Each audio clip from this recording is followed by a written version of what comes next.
दोस्तों, क्या आपको पता है हमें पसीना क्यों आता है?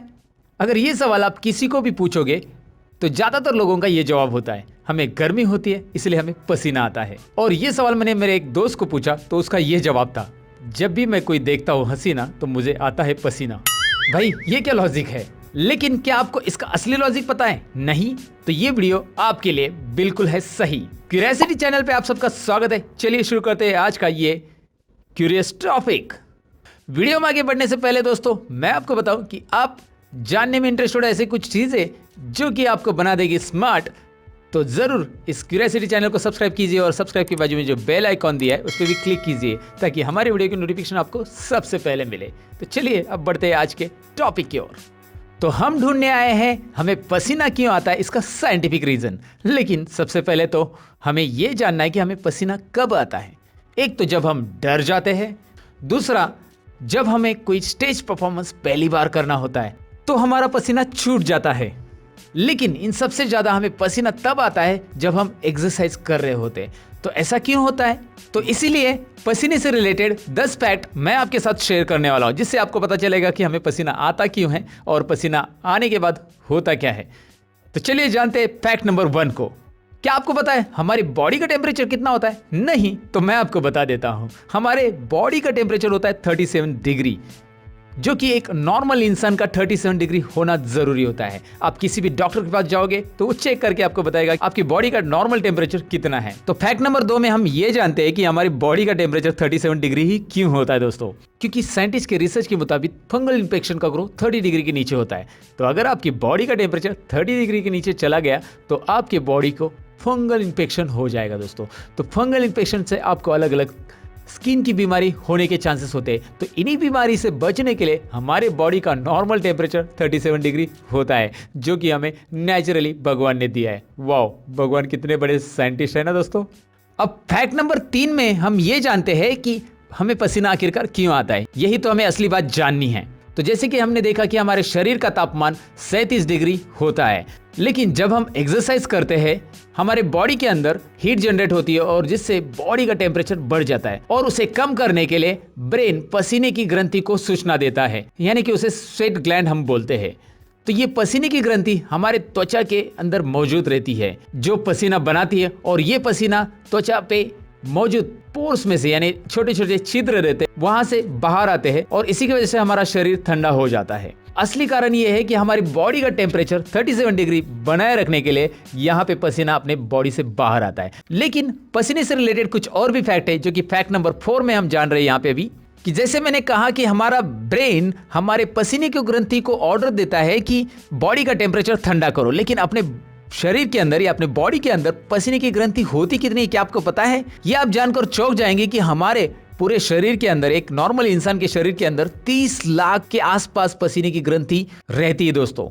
और ये सारी ग्रंथि तब काम करती है जब आपकी बॉडी गर्म होती है, तो इन सारी ग्रंथियों से पसीना बाहर आता है और फिर अपनी बॉडी को ठंडा करने का वो काम करती है। तो फैक्ट नंबर 5 में ये जानेंगे कि ये पसीने की ग्रंथि कितना पसीना बनाती है। यानी कि 1 घंटे के अंदर अगर आप एवरेज पर्सन का देखेंगे तो 2 से 4 लीटर तक पसीना बना सकती है। तो ये बच्चों में वैसे छोटी मात्रा में होता है, लेकिन बड़ों में, यानी कि नॉर्मल इंसान के अंदर, बड़े इंसान के अंदर ये 2 से 4 लीटर 1 घंटे के अंदर ये पसीने की ग्रंथि पसीना बहाती है। ओ माय गॉड, इतना सारा पसीना। तो अब फैक्ट नंबर 6 में ये मैं आपको बताऊंगा कि मनुष्य सबसे ज्यादा पसीना तैयार करने वाला प्राणी है इस दुनिया में दोस्तों। लेकिन क्या आपको पता है कि मनुष्य के अलावा जो अलग अलग प्राणी होते हैं वो अपना बॉडी टेम्परेचर कैसे कंट्रोल करते हैं? तो फैक्ट नंबर 7 में मैं आपको ये बताऊंगा कि जो कुत्ते होते हैं वो अपने बॉडी का टेम्परेचर कैसे कंट्रोल करते हैं। मतलब आपने कभी देखा ही नहीं होगा कि यार किसी कुत्ते को पसीना आ गया, कभी देखा है? नहीं, मैंने भी नहीं देखा है। तो वो लोग अपने बॉडी का टेम्परेचर कंट्रोल कैसे करते हैं? तो मैं आपको बताऊं कि कुत्तों को पसीना तो आता है, लेकिन वो बहुत कम मात्रा में आता है दोस्तों। वो पसीना उनको शरीर पे नहीं, उनके पंजों में आता है। लेकिन फिर वो अपने बॉडी टेम्परेचर कैसे कंट्रोल करते हैं? उनका बॉडी टेम्परेचर हाँपने की वजह से वो कम कर पाते हैं। तो आपने देखा होगा कि वो बहुत सारे कुत्ते हाँपते रहते हैं, तो उसका रीज़न ये होता है कि वो गर्म हवा बाहर फेंकते और ठंडी हवा अंदर लेके अपने बॉडी का टेम्परेचर कम करते हैं। और यही उसका असली कारण है दोस्तों, क्योंकि कुत्तों को वैसे पसीना आते हुए तो मैंने देखा नहीं है। आपने देखा तो बता देना कमेंट सेक्शन में दोस्तों। और फैक्ट नंबर 8 में मैं आपको बताऊं कि हाथी अपने टेम्परेचर को कैसे कंट्रोल करते हैं। क्योंकि हाथी को भी पसीना नहीं आता है। तो यहाँ पे हाथी टेम्परेचर कंट्रोल करने के लिए अलग अलग चीजें करता है। जैसे सबसे पहले तो मैं आपको बताऊं कि वो कान हिलाता रहता है। अब कान हिलाने का असली कारण क्या है दोस्तों? क्योंकि उसके कान के अंदर जो खून की नसें होती है वो गर्म खून को शरीर से बाहर लाती है और फिर से ठंडे होने के बाद उसे शरीर की तरफ भेजती रहती है। तो ये एक भगवान का वरदान है हाथी के लिए। उसके अलावा अगर उसे ज़्यादा गर्म होता है तो कभी कभी अपने सूंड से पानी भर के अपने शरीर पे मारता है, और कभी कभी तो कीचड़ भी अपने शरीर पे मारता है अपनी बॉडी को ठंडा करने के लिए। तो ये फैक्ट इंटरेस्टिंग लगा होगा तो इस बात पे एक लाइक तो कीजिएगा दोस्तों। और फैक्ट नंबर 9 में हम जानते हैं कि खरगोश अपने बॉडी टेम्परेचर कैसे कंट्रोल करता है। ये जानने भी आपको बहुत दिलचस्पी होगी दोस्तों, क्योंकि आपने दरअसल देखा होगा खरगोश के कान ऐसे ऊपर रहते हैं, जैसे आपको यहाँ पे पिक्चर में दिखाई दे रहा है। तो इसका रीजन ये रहता है कि उसके कानों से उसका बॉडी टेम्परेचर कंट्रोल होता है। जैसे कि हाथी का फैक्ट्स मैंने आपको बताया था, इसके कानों के अंदर भी वही खून की नसें रहती है, यानी कि ब्लड वेसल्स हम उसे बोल सकते हैं, जो कि गर्म खून बॉडी में से बाहर लेती है और वो ठंडा होने के बाद बॉडी के अंदर भेज देती है। और आपने नोटिस किया होगा कि उसके कानों के बाहरी साइड में ज़्यादा बाल रहते हैं, लेकिन अंदर की साइड में बाल नहीं रहते। वहाँ पे पूरी उसकी खून की नसें आप आसानी से देख पाएंगे अगर आपने ध्यान से देखा होगा तो, अगर आपके पास खरगोश होगा तो दोस्तों।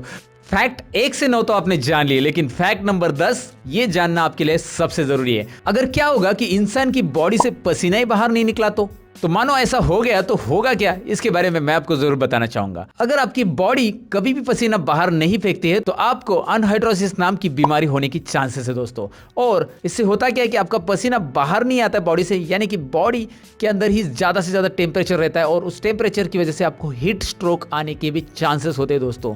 तो इसमें आपकी जान जाने की भी ज्यादा संभावना होती है।